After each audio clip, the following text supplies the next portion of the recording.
এটা হচ্ছে মার্কেট থেকে কিনা ব্যাটারি অ্যান্ড এটা হচ্ছে একটি হোমমেড একটি 24 ভোল্টের একটি ব্যাটারি, খুবই হাই পাওয়ারফুলটা ব্যাটারি। এইটা যদি আপনার 2 থেকে 3 বছর টিকে তাহলে এই ব্যাটারিটা আউট অফ 5 থেকে 10 বছর কোনো কিছুই হবে না, আরামসে চলবে, কারণ এটাতে ব্যবহার করেছে লিথিয়াম ব্যাটারি। তাহলে চলুন কথা না বাড়ি আজকে ভিডিও শুরু করা যাক অ্যান্ড আপনার দেখাই যে আমি এই 24 ভোল্টের পাওয়ারফুল ব্যাটারিটি আমি কীভাবে বানালাম। তার জন্য প্রথমেই আমি এরকম কিছু লিথিয়াম ব্যাটারি কালেক্ট করে নিয়েছি, যেগুলো পুরাতন ল্যাপটপ ব্যাটারি থেকে কালেক্ট করে নিয়েছি এবং সবগুলো কাছাকাছি এমএচের। আপনি এরকম ব্যাটারি কালেক্ট করে নেবেন। তারপর আমি ডাবল সাইড ট্যাপ নিয়ে নিয়েছি, যেটার সাহায্যে আমি ব্যাটারিগুলোকে একটার সাথে আরেকটা জয়েন করব। সো আমি প্রথমে প্লাস মাইনাস দেখে লাগাবো, প্রথমে প্লাস লাগাবো, তারপর মাইনাস, তারপর প্লাস, তারপর মাইনাস, ঠিক এভাবে করে আমি কানেকশনটা করব। আপনারা দেখতে থাকুন যে আমি কীভাবে লাগাচ্ছি। একদম সহজ কানেকশন, আপনারা ইজিলি লাগাতে পারেন বাসাতে বসেই। তারপর সেমভাবে আমি হচ্ছে এটার সাথে এটা মিল রেখে করব, মানে দুইটা নেগেটিভ একসাথে, দুইটা প্লাস একসাথে, দুইটা নেগেটিভ একসাথে, দুইটা প্লাস একসাথে, ঠিক এভাবে করে আমরা কানেকশনটা করব। ঠিক আছে, তাহলে আমাদের 24 ভোল্টের ব্যাটারি ইজিলি কানেকশন হবে। এখন আমরা প্লাস অ্যান্ড মাইনাস মানে চারটা ব্যাটারি একসাথে করে কানেকশন করব। প্রথমে প্লাস, তারপর মাইনাস, মাইনাস, ঠিক এভাবে করে আমরা কানেকশনটা করবো, মানে দুইটা পজিটিভ অ্যান্ড দুইটা নেগেটিভ একসাথে করে আমরা কানেকশনটা করব। তাহলে এখানে আমাদের 24 ভোল্টের ব্যাটারিটা খুব সহজে আমরা বানাতে পারবো। ঠিক আছে, আপনার ব্যাটারি কানেকশনটা দেখতে থাকুন কীভাবে কী করছি। অ্যান্ড অবশ্যই আপনার আমার ভিডিওটাকে একটি লাইক দিয়ে দেবেন। আমি সবসময় আমার ভিডিওতে লাইক চাই না বা সাবস্ক্রাইব বা কমেন্ট করতে বলি না। সো আপনারা এই ভিডিও আমার অনেক কষ্ট হয়েছে, সেজন্য আপনার ভিডিওটা অবশ্যই একটি সাবস্ক্রাইব করে দেবেন। আপনারা ঠিক এভাবে করে কানেকশনটা করবেন, দেখতে পাচ্ছেন পজিটিভ নেগেটিভ একসাথে করে ঠিক এভাবে করে কানেকশনটা করবেন। অ্যান্ড পরের নিচের যেই কানেকশনটা আছে এইটা করবেন একটু ডিফারেন্স ওয়েতে। আপনাদের আমি এখনই দেখে দিচ্ছি ওই কানেকশনটা কীভাবে করবেন। ধরুন আমি এইখানে প্রথমে এই কানেকশনটা করছি, ঠিক আছে, এই যে ঠিক এভাবে করে। এখন আমরা প্যাটাকে উল্টে আমরা এই ডাইন পাশে প্লাসটা সেরে আমরা নেগেটিভ অ্যান্ড পজিটিভ মাঝখান থেকে করবো, এই দুইটা কানেকশনটা করবো। ঠিক আছে, এই দুটো হবে পজিটিভ নেগেটিভ, বাম পাশের অ্যান্ড ডাইন পাশের, মানে সাইডে দুইটা বাদ যাবে ব্যাটারি, আর বাকিগুলো কানেকশন ঠিক আগের মতো করে ঠিক এভাবে করে করবো। তাহলে আমাদের এখানে 24 ভোল্ট ব্যাটারিটা ইজিলি হয়ে যাবে। একদম ইজি কানেকশন, 12 ভোল্টের ব্যাটারি চাইতে সহজ মনে কানেকশন এটা, একদম ইজি কানেকশন, দেখতে পাচ্ছেন খুব সহজে কানেকশনটা করবেন। আর লিথিয়াম ব্যাটারি দিয়ে অবশ্যই আপনারা অনেক দিন চালাতে পারবেন, খুব সহজে নষ্ট হবে না যদি বিএমএস কোনো সমস্যা না হয়। আর ব্যাটারি যদি ক্যাপাসিটি ঠিকঠাক থাকে তাহলে কোনো রকম সমস্যা হবে না। ঠিক আছে, এটা হচ্ছে নেগেটিভ প্রান্ত অ্যান্ড এই পাশেরটা হচ্ছে পজিটিভ প্রান্ত। তাহলে আমাদের এখানে সম্পূর্ণ রেডি হয়ে গেল 12 ভোল্টের একটি ব্যাটারি খুব ইজিলি। এখন আমি মিটার দিয়ে মেপে দেখাচ্ছি, প্রায় 23.6 ভোল্ট, মানে 7 ভোল্ট উঠতেছে। তার মানে out of 24 volt full charge হলে এটা 25 ভোল্টের কাছাকাছি চলে যাবে। ঠিক আছে, ফুল চার্জ হলে 25 ভোল্টের কাছাকাছি হবে, তার মানে হয়ে গেল আমাদের 24 ভোল্টের ব্যাটারি। এটি হচ্ছে 6S 40 অ্যাম্পের একটি ব্যালেন্সেড বিএমএস, যেটা খুবই ভালো একটি বিএমএস, যেটা আমি মার্কেট থেকে কিনে নিয়েছি বা অনলাইন থেকে আপনারা কিনে নিতে পারেন। আমি অনলাইন থেকে কিনেছি আলিএক্সপ্রেস থেকে।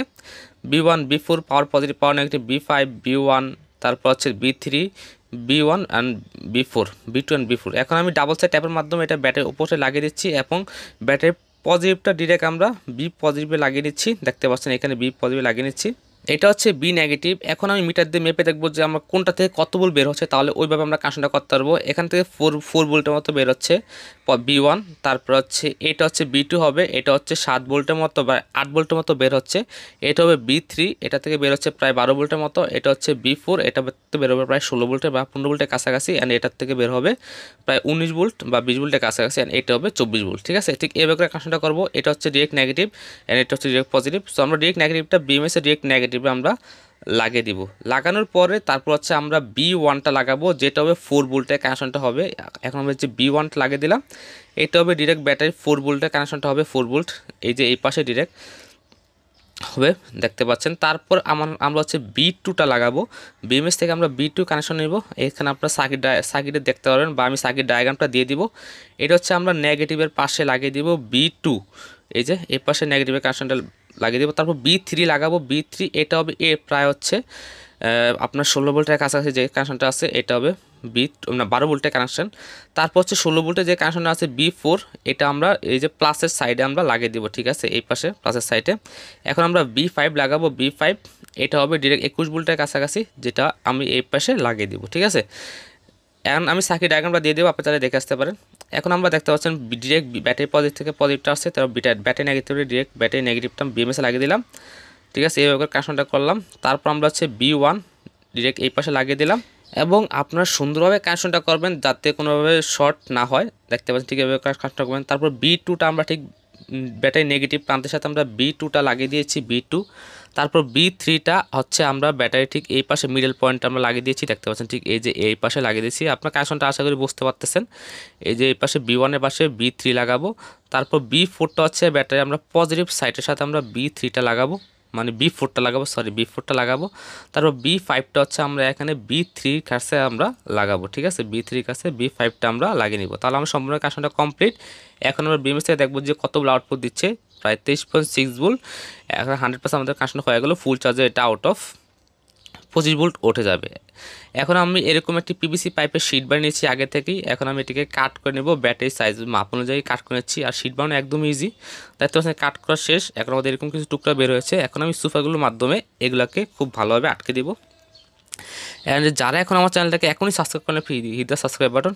অ্যান্ড যারা অলরেডি সাবস্ক্রাইব করেছেন তাদেরকে অনেক অনেক ধন্যবাদ। দেখতে পাচ্ছেন সম্পূর্ণ কানেকশন শেষ। এখন আমি এটাকে একটু রং করে নেব। রং করার পরে আমি তার মাঝখানে অন্য একটু কাজ করে নিই। দুইটা নাট নিয়েছি এবং এখানে দুইটা ছিদ্র করে নিব।